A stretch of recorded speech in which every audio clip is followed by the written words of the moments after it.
Hello and welcome. This is your lecture series. This is the fifth lecture in this series titled Introduction to Diversity and Inclusive Education. My name is Madhusudan Ramesh.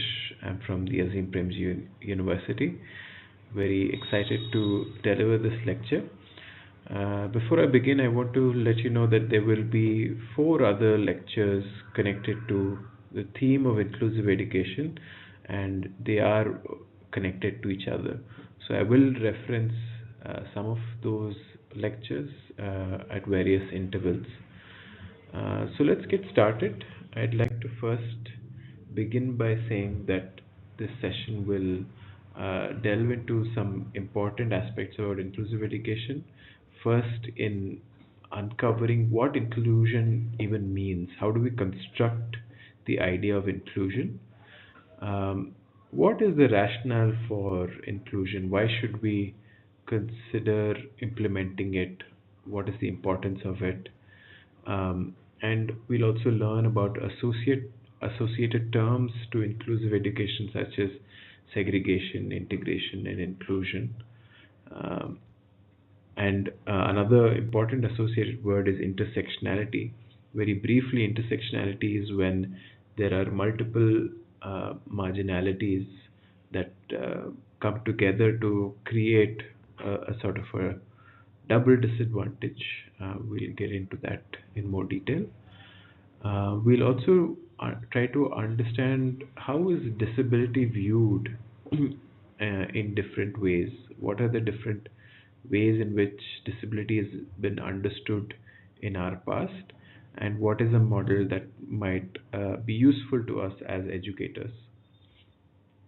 Um, we'll also touch on key policies in India that speak about inclusive education. And lastly, the call for all of you to do is to reflect on our own context and to see how inclusive education can be realized. Because inclusion is highly, highly contextual, and uh, each situation has its own set of challenges, and which is why inclusion is contextually needs to be contextually implemented. Now, coming to the word inclusion itself, what does it mean to you?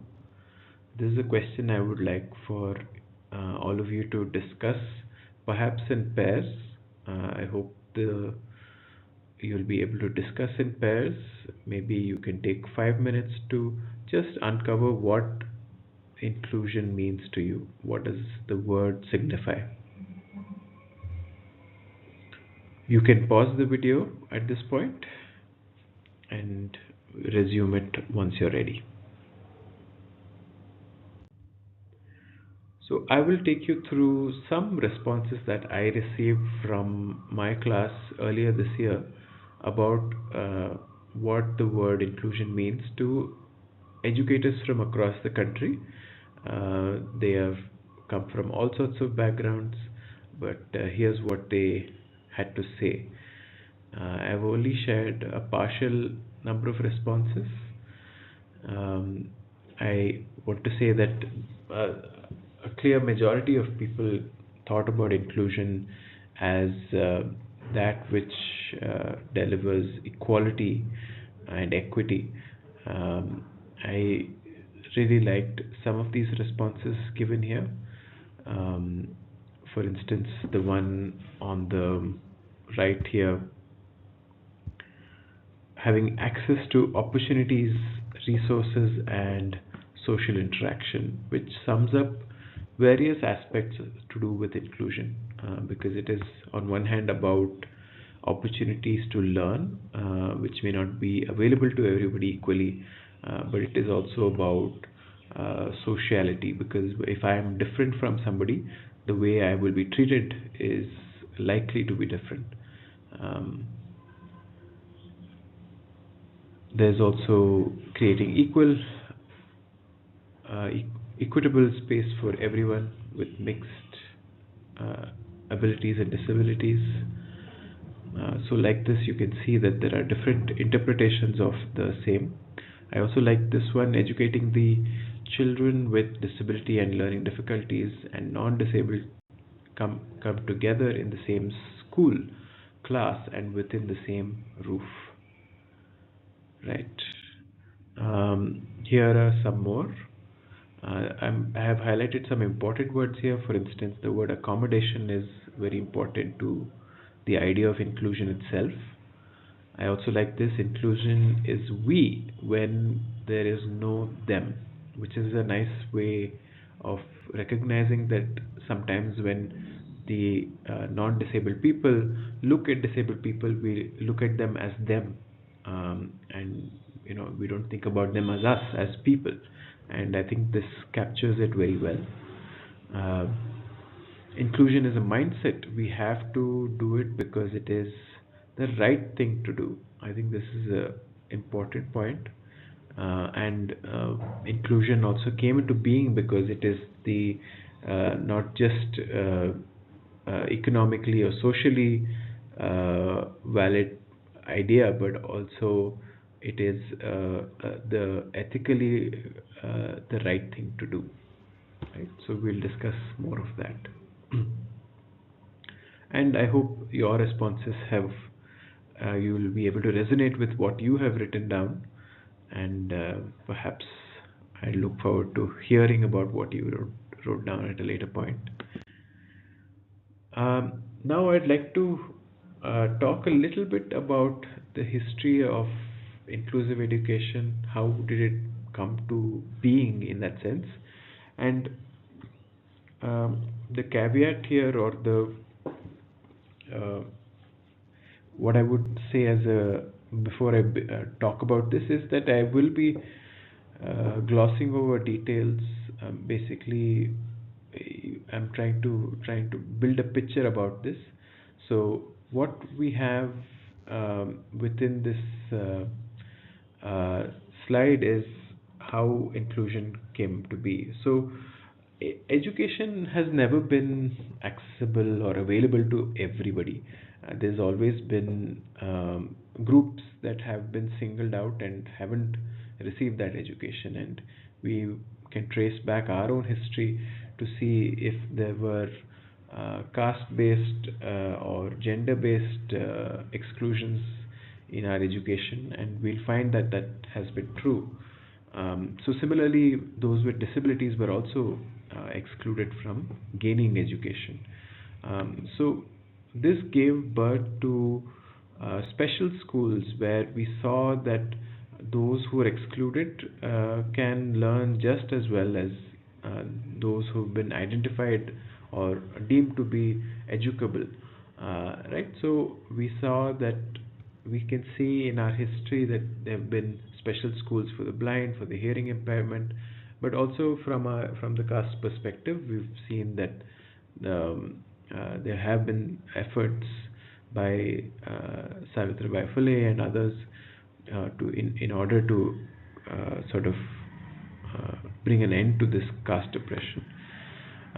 But as society grew into more thought about education and access, we also soon realized that the opportunities given to those who are excluded from mainstream education aren't the same, and we also want move towards a ethical dilemma of shouldn't education represent society at large? Shouldn't education be like how society exists? And shouldn't we have a society where everybody is together?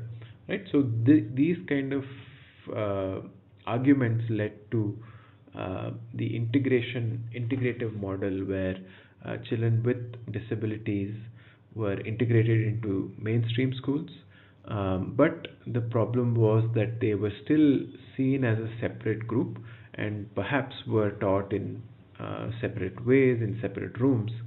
Right? So, in response to this, inclusion as a term came about, where we think of everybody as part of the same uh, fabric, and that all opportunities are available to everybody, right? And there has been a linear progression of this from exclusion, segregation, integration to inclusion. And we'll unpack this in more detail to see, are there, do we still have systems of segregation, integration, and inclusion?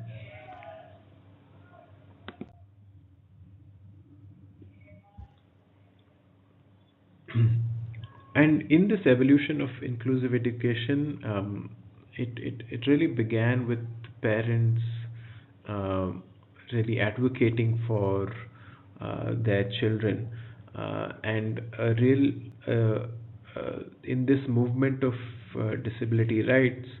1994 became a significant year where there was a conference in Salamanca in Spain, where the UN came with a charter of what should the future of inclusion or future of access to education look like.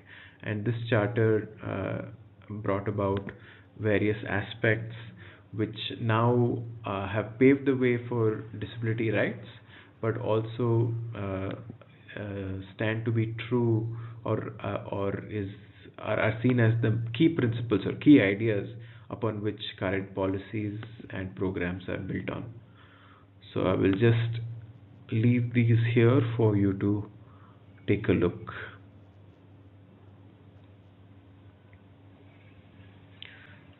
The main thing, of course, is those with special educational needs must have access to regular schools. So, which was not a statement which was made before this period. Regular schools with inclusive ethos are most effective way to combat discriminatory attitudes, create welcoming, inclusive communities, and achieve education for all. Right. So what it is trying to say is that if there is a separation, then there will always be a sense of stigmatization or othering certain groups of people. Right. So uh, a total of 92 countries were signatories to this declaration, and India was one of them.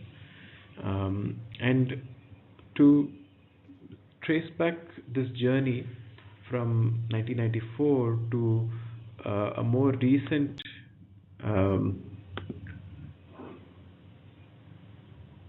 recent development upon which inclusion is based on is the Sustainable Development Goals. And if we look at goal number 4 in particular, it relates to ensuring inclusive and equitable quality education and promote lifelong learning opportunities for all. And these goals are set to, we are supposed to achieve these goals by the year 2030, which is uh, nearly 5 years from now.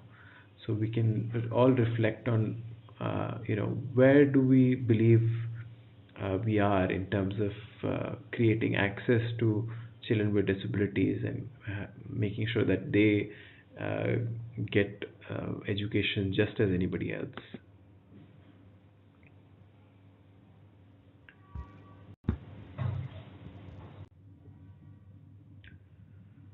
So all this brings to the question of how do we uh, therefore define what do we mean by inclusive education.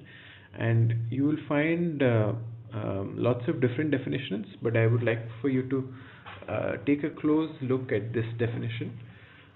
It says inclusive education is the process of reinforcing the capacity of education systems to welcome and reach out to all learners. Right, so this is the 2017 definition. The UNESCO also assumes the 2008 definition under this very definition. But I'll discuss the former point of this definition. So, what is important here are some words, right? So, um, it is not really talking about children with disabilities or any particular group of children. So what this means is that inclusive education is about all children. It's not about any one particular group, right? So of course we know that there are exclusions of certain groups, but we cannot. Inclusive education is less about focusing on one or two particular groups, but it is a focus on how do we make sure that everybody that the education is for everybody, right? And what it underlines is the word process.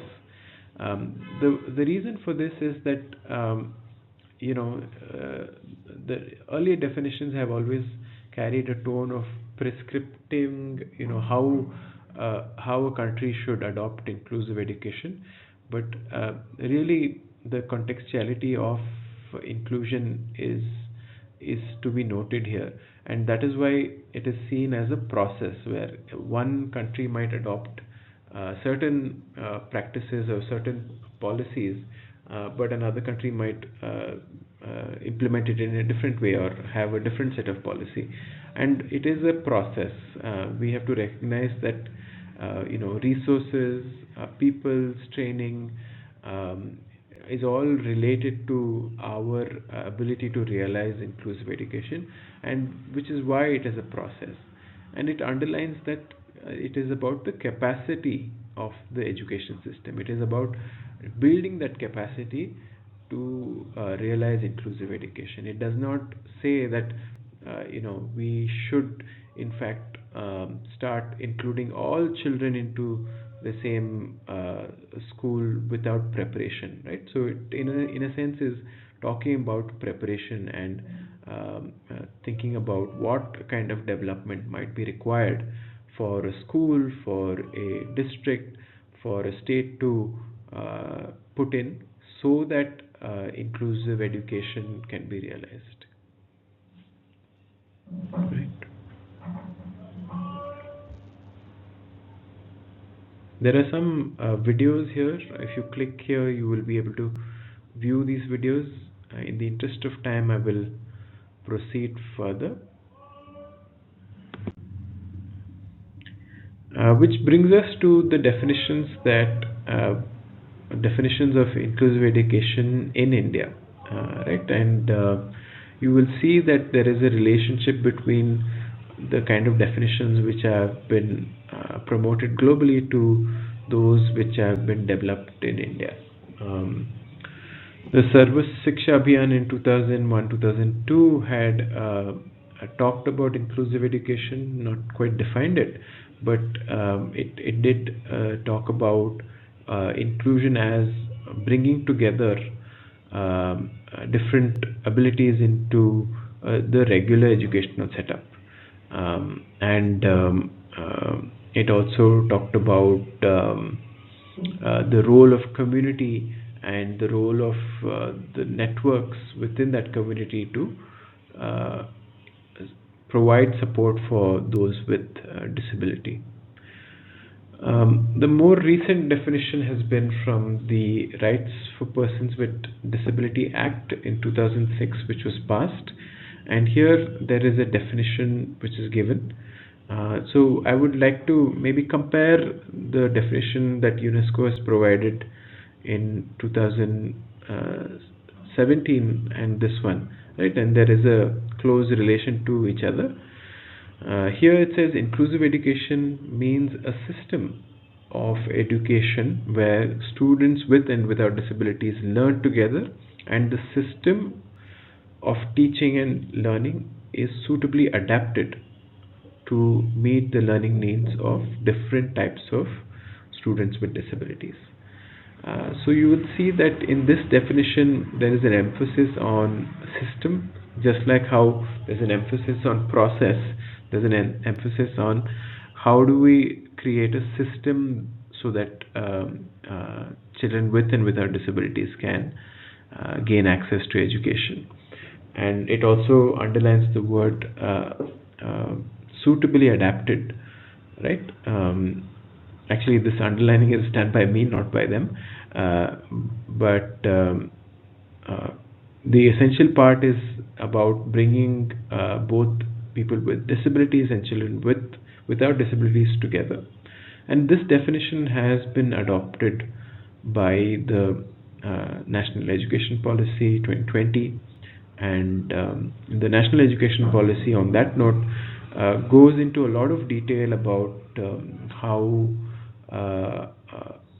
what are the different kinds of uh, aspects of equality and inclusion that we need to focus on. And it brings together a term called the socio-economically disadvantaged groups, and it includes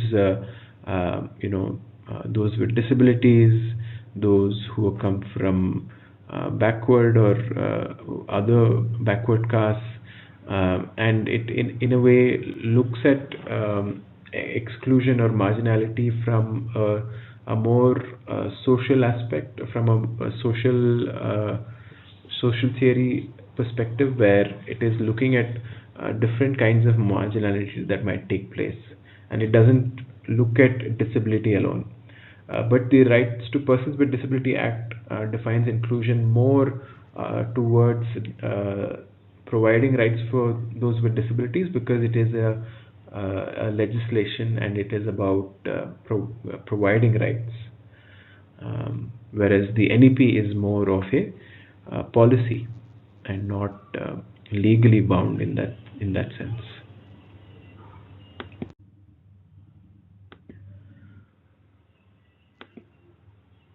So, as we come to understand how inclusion is being defined, we must also look at what the reality is. And the reality is that 75% of children with disabilities don't attend schools in India, which is quite a significant number. Um, but this doesn't mean that they don't get education, it just means that they don't attend school. And of the 75%, three-fourths three-fourths of the children with disabilities at the age of 5 years and one-fourth of 5 to 19 years do not go to any educational institution, right? So what this means is that there are more number of young children, right? And because this whole course or the certificate focuses on early childhood, I brought this point out because it is important for us to realize that the majority of children with disabilities who don't make it to school are young children, and it is important that they do make it to school, because there's a role in identification and in providing the right kind of support and the right kind of resources. Things like providing them with the UDID card, which is the identification card, all play an important role in distributing resources for children with disabilities. And as technological improvements do take place, it will be important that they enroll into the system. So I thought I will highlight this point, and this data is based off 2019.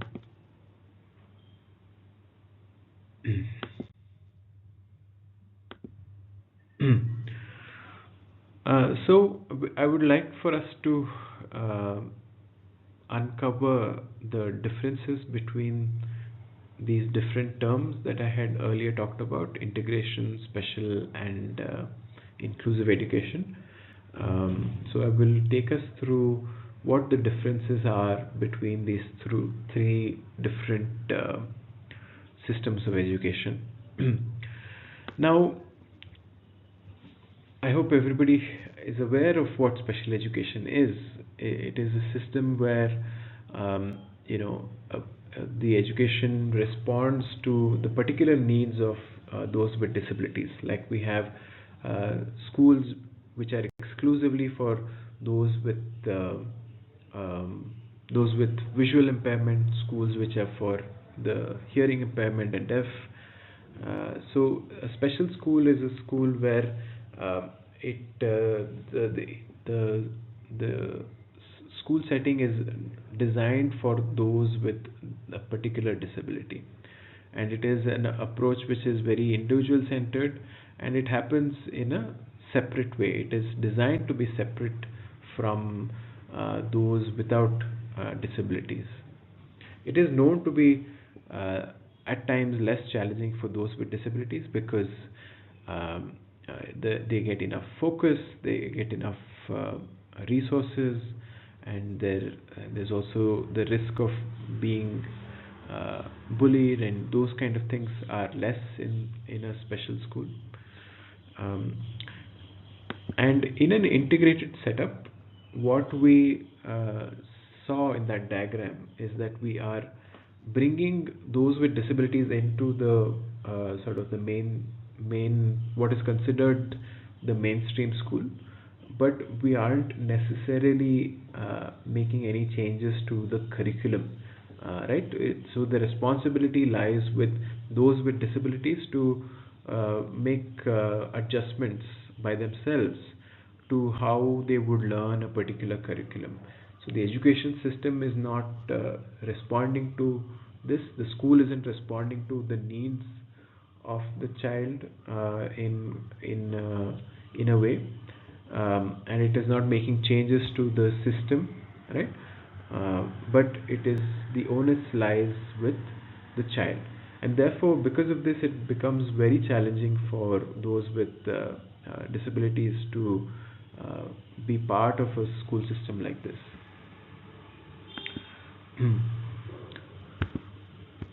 And an inclusive education system is about uh, embracing the very idea of diversity. Here, diversity can be defined as, uh, as a here diversity is defined as something which is common, right? Like that there are differences in all of us, and diversity is the most human thing that there is. Right, wherever we go, there is diversity. It is embracing that concept, and it is creating a system where all students are welcomed, right? A system which is built for all students, right? And it is known to be less challenging for children with all children in that sense, because from the very beginning it is about making sure that the school is designed for all. So let's look at this in some more detail. Um,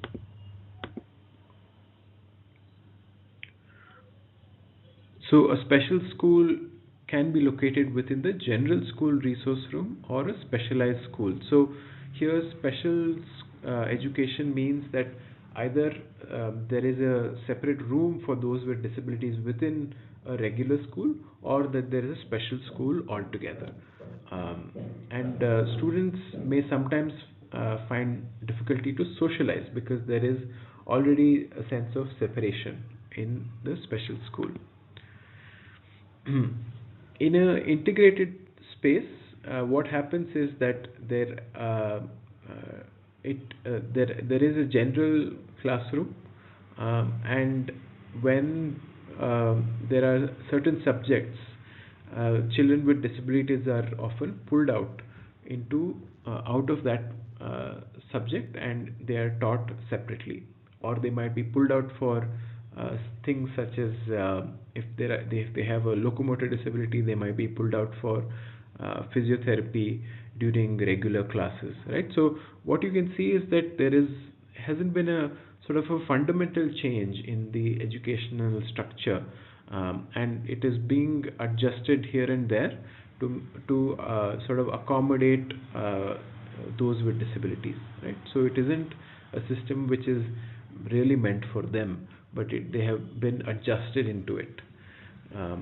Students with special needs and disability get a chance to mingle with peers, but they are seen as different and can sometimes feel isolated. So this is again similar to special education, where there is knowledge that there are such children, but because they are pulled out at different intervals, because they are seen differently, because there's a strict separation between identifying those with disabilities and those without, it creates a sort of a sense of stigma. Whereas in an inclusive educational setup, the main emphasis is that the mainstream classroom is for all, and therefore uh, everybody, all educational activity happens within the mainstream classroom. So there is no system where children are pulled out of the classroom for any particular reason. Um, However, I think there's the point of student agency that comes to play here, where some children might choose to step out of the classroom, and that for whatever reasons, either they are having some sort of a meltdown, or are feeling very overwhelmed, or simply do not um, yet have the threshold, or do not yet have the capacity to sit for long periods, so they may choose to step out, and that option is provided to all children, and not singled out to one or two children, right? So when such a system is there may be instances where children may step out. Students with and without special educational needs and disabilities learn alongside each other and develop understanding of each other, right? So here the emphasis is that um, in a inclusive society we learn to live together, and this is reflected in an inclusive educational setup as well, right? So I have been speaking for the last 30 minutes, and it might be a nice time for us to reflect a little bit through a film. I would like for us to watch a film now, and I'm going to play that. It's a 10-minute film. It is a non-verbal film, so everybody can watch it. So you have to watch for what are the emotions that are taking place, and to really study the situation well. So let me. And as we watch this video, I would like for you to maybe make some notes so that you can also discuss with your partner.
So, as you saw in that video or the film, I hope you all get the chance to discuss it.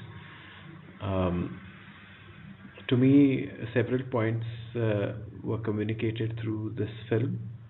Uh, I think some of the more significant ones were that whenever there was a feeling for Ian, that's his name, that he wasn't feeling included, he kept getting uh, uh, getting sucked out of the playground. And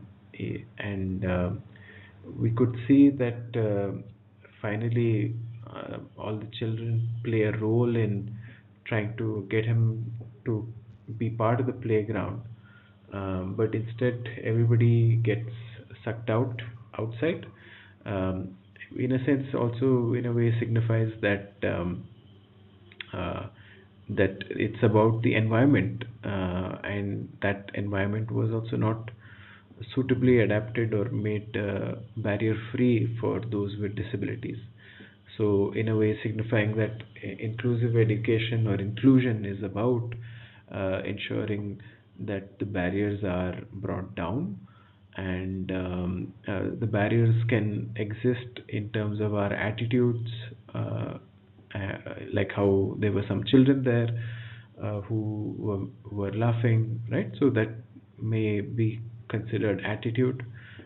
They may be physical barriers, such as the barriers of the playground itself, and a lack of support, right? So um, we might think about these barriers more closely when we come to think about educational access uh, when we move further in this lecture. So in action, inclusive education can be thought about as how I'm going to illustrate it now through the use of a similar metaphor. Um, Here in this picture, you will see that there are three children who are watching a match, except they have been given equal amount of resources. So this is a metaphor for education. We can think about this as what happens in our classroom. We distribute equal resources, thinking that everybody should have the same resources from the principle of equality, and we give them all the same textbooks, all the same pencils, all the same kind of materials, and we assume that this will benefit all children. But the truth is that children are at different levels in their ability to learn because of the kind of challenges that they might be having, or the kind of resources that haven't been made available, right? So you'll see that, and when we think about this from a classroom perspective, when we give an instruction at any point, that okay, by uh, before lunch break everybody should finish this particular reading, or by lunch break, in a perhaps in an early childhood setting, we say everybody should tidy up the place before lunch break, without quite realizing that there may be children with different trajectories in terms of their physical development.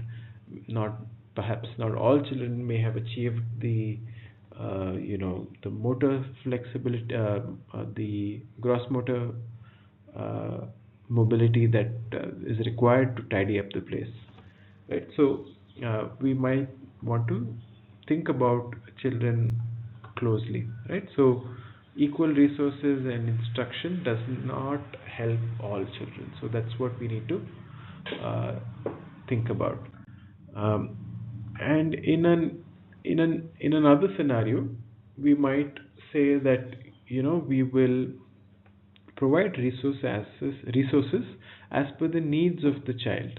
Here in this metaphor, we can see that the child who is the shortest has received two boxes so that he can stand on top and watch the game, right?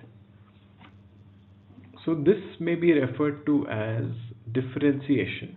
So differentiation is going to be a lecture which will be delivered in the coming days, and you can look at how differentiation is works within the educational setup. What are the kind of ways in which we can differentiate our content? How do we differentiate the process of learning, and how do we differentiate the assessment process, and so on, right? So here we are differentiating based on what are the kind of abilities that children are exhibiting, right? Based on those abilities, you are giving them the kind of instruction that they can thrive. Associated words to this is also accommodation and modification. Here, these are important terms when it comes to inclusive education. To accommodate something is to not really change anything all that much, but it is to make slight adjustments so that the person with disability can also participate. Modification is a more detailed process where we modify the process, we modify the instruction, we might modify the question paper, right? So modification is about changing, making a more significant change, right? So this may be considered a way to include more children. But there's yet another way to include children. And this third way is where we, in a way, remove the very barrier which was obstructing the child from watching the match. And here, the sense of what the resources, what kind of resources do I need to provide also goes away, right? Making learning a very flexible and open experience where any child can participate in any manner that they seem fit or that they're able to, right? This third way of thinking about providing access is called universal design for learning, which is another lecture, right?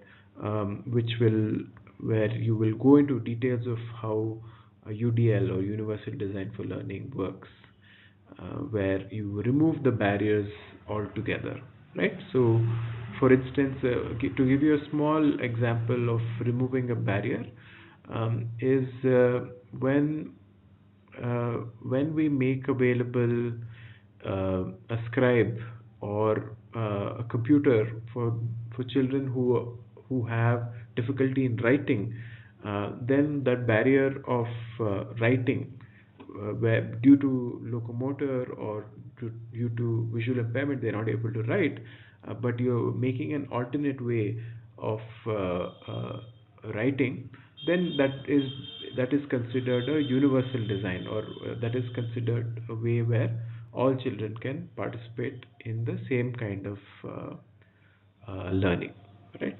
So there are many examples that will be discussed more in the other lectures, so I will not go into a lot of detail right now. So largely, to maybe repeat once again, these two uh, ways of education can be considered as inclusive ways of education, where we are able to differentiate well enough to identify what the needs of the child are, or we are able to remove the barrier for all children, and fundamentally change how education is delivered, how resources are provided, and so on. Right? So uh, it may seem a little abstract at this point, but it will become a little bit more clear when you actually go through the lecture of differentiation and universal design for learning.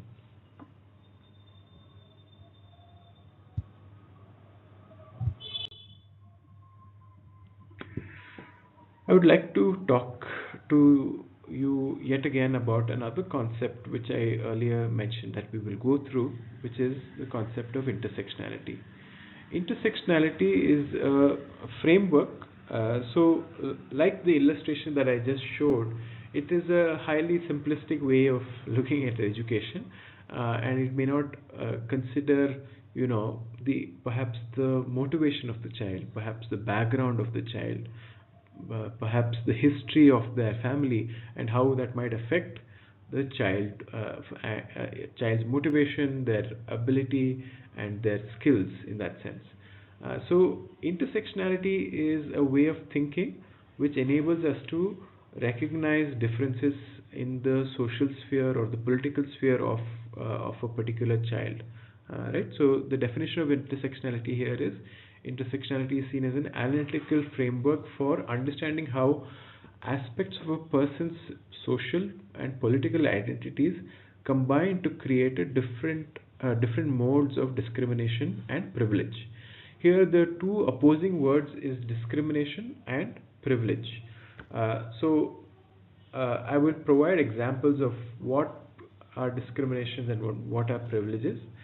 But to understand this a little bit more, I will take help of yet another short film, which is just a 3-minute film, for you to understand intersectionality in more detail.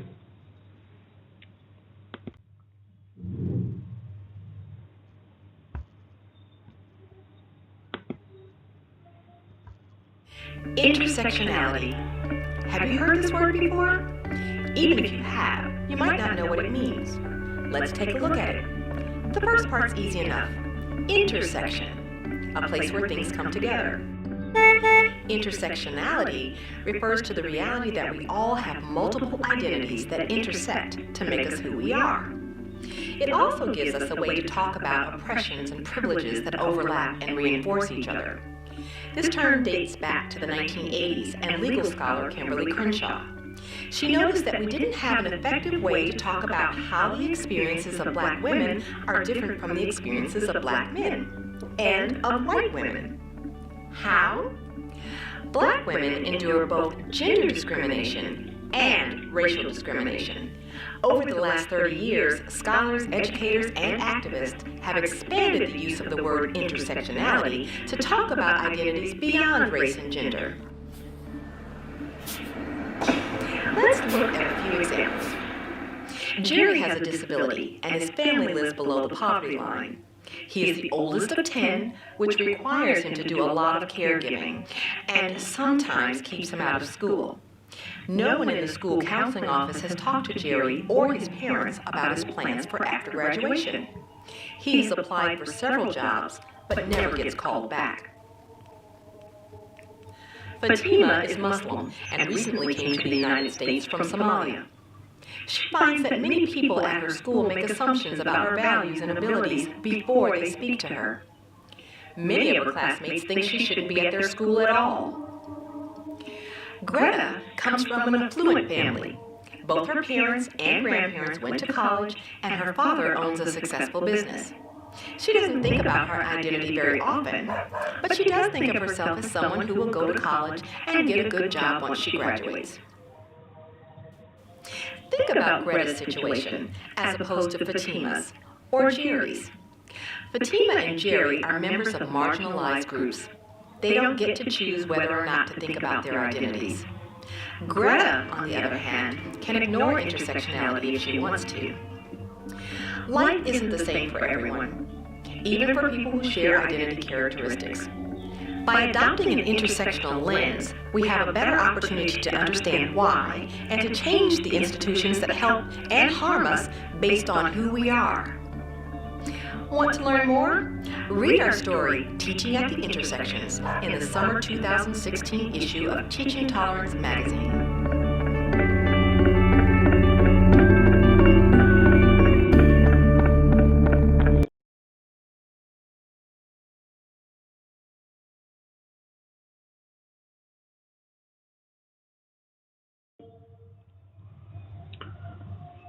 So, like I was discussing, what are some examples of intersectionality? As you saw in the video, when there are multiple identities in the Indian context, it can be to do with caste, or it could be the fact that your previous generations weren't educated, how that has a bearing. So, I'll show a few examples. An example here is about the socioeconomic backgrounds were often unable to access. Students with socioeconomically weak backgrounds weren't able to access the internet during the pandemic. So this resulted in the exclusion of school education. Right. So during the pandemic, those who came from cities or those whose schools had enough infrastructure were able to find the right kind of resources to actually conduct classes online, and those whose home environments had quiet space, those and access to devices, all played a role in one's ability to gain access to education. Here what we can see is the pandemic is creating a condition for everybody, which is a disadvantaging condition, right? And on top of that, you have another disadvantage, which is the socioeconomic background being weak, and the third one where there is a lack of access to the internet because perhaps you are in a region where there isn't enough internet connectivity, right? So there are actually three disadvantages here that are taking place simultaneously. For me, who is in the city, I do not get affected, but somebody else who doesn't live in the city and comes from a low socioeconomic background is automatically at a disadvantage. It helps us. This framework helps us to understand. Keep in mind that there are intersectionalities at play. Right, and similarly, a child who is a female student with a disability is often not taken as seriously as a child who is a male student with a disability. We know that a lot of diagnostic tests keep in mind the male child and doesn't look into the female child. So, a common example or a well-known example has been in the case of autism, where children with who are male get identified, and those who are female don't get identified because they show different kinds of signs. And the tool which was designed for autism screening did not take into account female children enough. Right? Educated parents can provide extra academic support for their children compared to those without. This is a fairly obvious one. Students whose first language is not spoken by their teacher often face disadvantages. So we can see that in our classrooms there may be children who have different intersections which affect them in different ways, but we may not be focused, or we may not have thought about it in this way. So it helps us for us to identify what are the kind of intersections that children lie in. So, if time permits, I would like for you to do a little bit of group work where you can actually discuss intersectionality and put it down on paper. And once you're done, you can all display it and see each other's responses.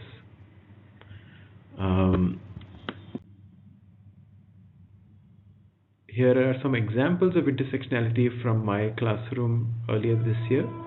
You can pause and read if you would like, or if you have the time to do so.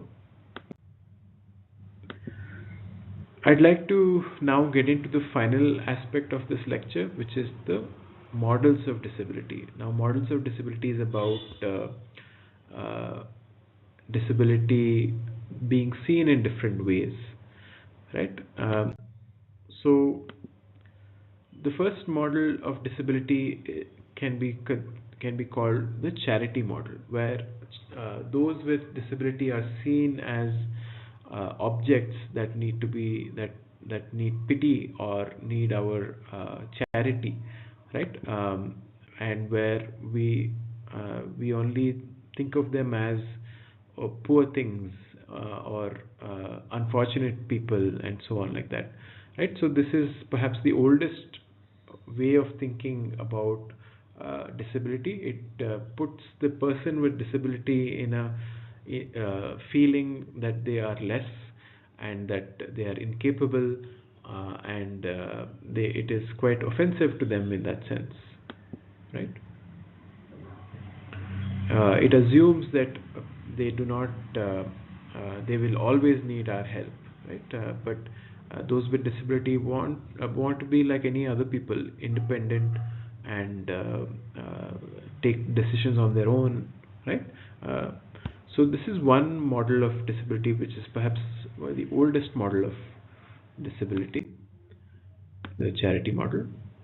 Now, as medical technology gained more traction, we started to look at our bodies closely, and we started looking at what is normal and what is abnormal, right?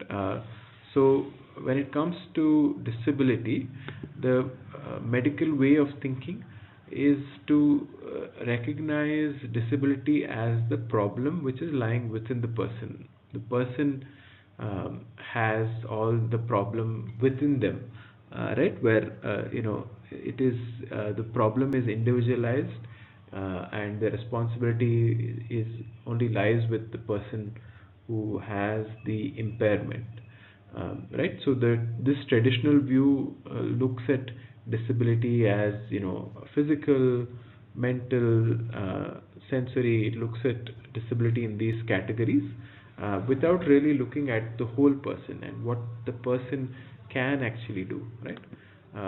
This model is often refers to an expert to, in a way, describe what this disability is, um, and the very person experiencing that disability might, their view may not be taken into consideration. And here the idea is that people are seen as normal and abnormal in that sense, and fitting within the normal development, right? And those who come outside of the normal development are, in a sense, judged to be less than the so-called normal people, right? It, in a sense, um, this way of looking at disability views the person as the victim or being the problem, right? The problem lies with them. That's the view. This led to a movement among those with disabilities to change how they are thought of, right? And this movement led to the creation of a model called the social model of disability. Here, when we look at disability, we might look at it in the sense of existing within society at large. For instance, if I'm a person with visual impairment, and if I need to get from point A to point B, which is 50 kilometers, what are the kind of infrastructure which is available, right? And here we take a look at how the infrastructure is designed and who does the infrastructure keep in mind, right? And does it keep in mind this person with visual impairment, right? Does it consider that there should be braille communication on buses? Does it ensure that buses stop at their designated spaces where the bus stop is, right?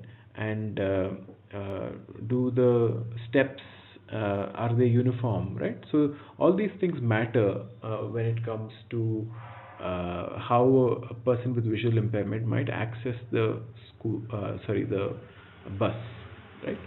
And it is also about the attitudes, right? And is the conductor or the driver trained to know how to interact with those with disabilities, how to support them, what are the kind of things which are offensive and so on, right? Like, it is also about attitudes.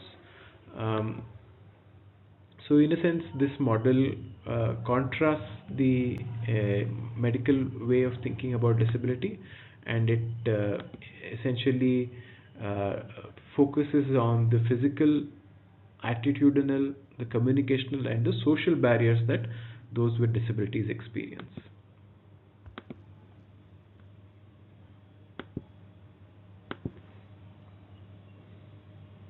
Right, so this has been a very important model for inclusive education, because it shifts the way of thinking about how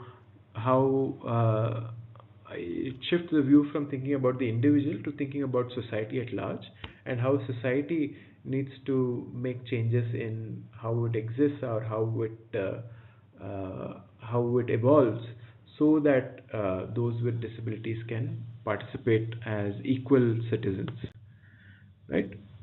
Um, Yet another model which is quite similar to the social model, but keeps in mind the rights and the legal aspect, is the human rights model, right? Where rights are enshrined into various acts, which in a way give you the legal basis to uh, get that particular right if you are denied. So, for instance, if I were to use the bus scenario, if a person with visual impairment can actually go to the court to seek their rights if needed, right? And finally, I would like to talk to you about the biopsychosocial model, which is an effort made to combine different thinkings into the same model, right? Um, because the experience of disability can be a highly dynamic experience, and here, um, uh, you know multiple things can be true, and therefore this model, in a sense, brings together different ways of thinking. It takes into account the biological needs of a person, the psychological aspects, as well as the social aspects of that person, and what are the kind of interactions or intersections between these three aspects. In a sense, this model uh, recognizes intersectionality as an aspect in a much more serious way in thinking about disability. And this model is best thought about in terms of uh, how uh, how a particular disability might affect a person's participation, and it does that through this diagram. So this diagram is an important diagram to describing this model, because what it does is it takes into account different aspects. So for instance, a person, like I was saying, using the example of the person with visual impairment, if we say that they have these body functions, such as they have visual impairment, but they have a very good sense of mobility through the use of the cane, and they can move around. And if there are activities that this person needs to take part in, how would they go about it, right? What are the kind of barriers that might come into question, right? How do they participate, right? And do they live in, what are the kind of conditions that they live in, right? So in terms of personal factors, do they have a family support or not, right? Do they belong in a environment or a space which is accessible, for instance, right? Or does that place that they live in pose certain challenges, right? So in a way, when we apply this to a particular case, we are able to make sense of multiple aspects, multiple factors which might affect a person's participation in any particular activity. And this can easily, not easily, this can definitely be applied to the educational uh, experience as well. And I would like to show you a small example of that. Uh, so this was an example of a project that we did, and here we are considering a child who has autism or is on the autism spectrum, and she comes from a family where her parents are not aware of what autism spectrum disorder really is. So that affects her experience of education, right? So how the parents might have trained her may not have been informed by the science of autism, or by the uh, models of support. So that becomes one data point for us. Another important point here is that no ASD trained teachers in her school. So there aren't teachers in her school who are trained in autism spectrum disorder, right? And if we look at her participation, she has a strong memory, she has great attention for details, so that becomes her strength, right? And so therefore, how do we, in a sense, ensure that we take advantage of this strength when it comes to teaching and learning, right? So for instance, if we are to do a recap, can this girl play a role in doing a recap for the previous lesson, right? And so that becomes a way that she participates. Kimpi needs activities that have an option of doing it by herself and a quiet space. So when we assume this diversity of autism, we automatically can think about lesson plans as a dynamic experience where we don't make one lesson plan for a particular child, but actually we create options for differences in how children would like to participate. So if Kimpy needs a quiet space, then our lesson plan needs to reflect that, and we have to create the infrastructure or the space in such a way that Kimpy can also do individual work whenever she feels overwhelmed or might have some kind of a meltdown. So we might want to create a space where she can go and feel safe, right? Kimpy has challenges with social communication, repetitive behaviors, and sensitivity to sensory stimuli. Now here, see, the teacher doesn't need to know details about what autism is, and what is the history of autism, how does the genes or the DNA, and those are the kind of details which are not important for a teacher. What is important is that she has these repetitive behaviors, and she might be sensitive to certain things like light or loud sounds. This kind of information is useful to the teacher in ensuring that the environment, in a sense, takes care of Kimpy, right? So as you can see, this model is quite useful in understanding disability.